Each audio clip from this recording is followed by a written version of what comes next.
It's Brian Preston, the money guy. Matt has a question. He says, I'm 28 and I'm investing 40% of my gross, which is very impressive.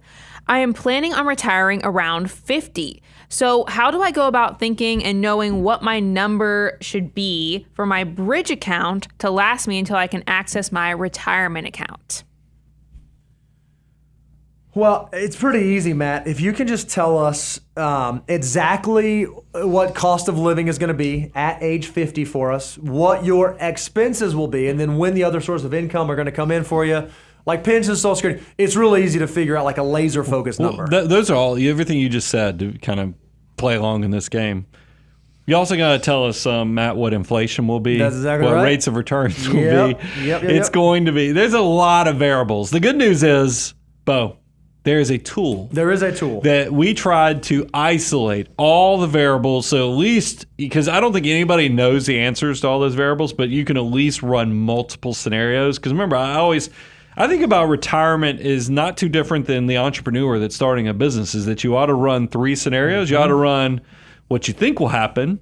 You ought to run, man, that kind of stinks, but okay, at least it's better that I know it's going to stink so I can plan accordingly. And then there's the scenario where you go, hot diggity dog, I'm going to be rich, and you can run all 3 of those. But in the past, we've had trouble because you'd have to go hire a financial advisor. Right. You'd have to just go, man, this is a complex thing because everybody has all these variables. You also have all these outside things with inflation and market performance. That's a variable.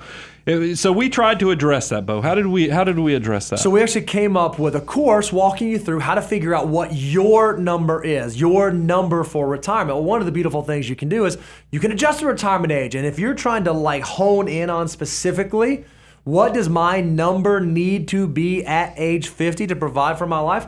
This will give you a good idea to shoot for. Now, here's what it doesn't do that I think is important for someone who's 28. It's not going to replace having a financial plan at the time when you want to exit the workforce. But what it is going to do is going to give you a horizon line to shoot for, because when you're when you're young, early on in your career, the thing that you really want to focus on is your savings rate.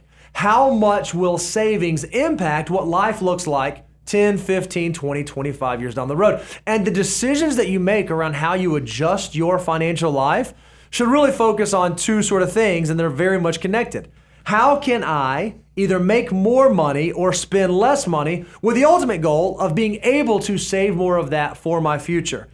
What the Know Your Number course will do, if you want to go to learn.moneyguy.com, will actually give you an idea of what that number is and back into, okay, well, how much do I need to be saving? What steps do I need to be taking right now today to begin moving in that direction towards that number? And it does allow, you can say inflation's going to be lower, inflation's going to be higher, rate of return's going to be higher, rate of return's going to be lower. It actually lets you kind of essentially shoot out multiple scenarios so you can plan accordingly. And I think it's important, Matt, I just my own experience share. When I was your age, I thought I was going to retire at 55. That was the goal that I had. And this unique thing happened. I don't regret that I was a hyper saver at a young age, because what it has allowed me to do is that, because there's nothing wrong, Matt, if you think you're retiring at 50, I want you to have all the skills and all the resources so that when you get to 50, you can do that. But you might find, like I did when you get in your late 30s or 40s, that you actually feel so empowered on what you're doing, because we see that with successful people all the time. Is you're like, can I leave? Because I'm making great money. I feel like every day I wake up, I'm making the world a little bit better place.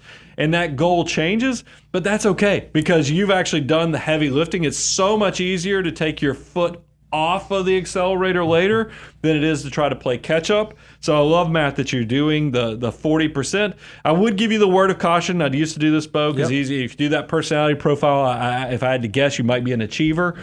Somebody who's that disciplined that can save 40% at 28, is make sure you are taking a 360 view of your life to make sure that 40% is not at the expense of the whole miser lifestyle. I still want you to bedazzle your basic life. Make sure you're going on vacation, you're building memories. I'm not saying you have to ride first class like all the songs tell you to do and so forth, but you can make sure that when you as a 50-year-old look back at your life in your 20s and go, that's all right. It was all right. Because I do that. I talk about I did a trip to Europe in my 20s with my wife, and we got ripped off in every city. We dragged our luggage down cobblestone roads. There was a lot of stuff, and some of the hotels I would there's not stay at no now. way I could stay there now. I could get, but it's added all to those blossoming memories of all the things that caused you stress in your 20s actually turn out to be great stories you can tell in your 40s and 50s. So just address those things, Matt, and I think you'll be in a great place.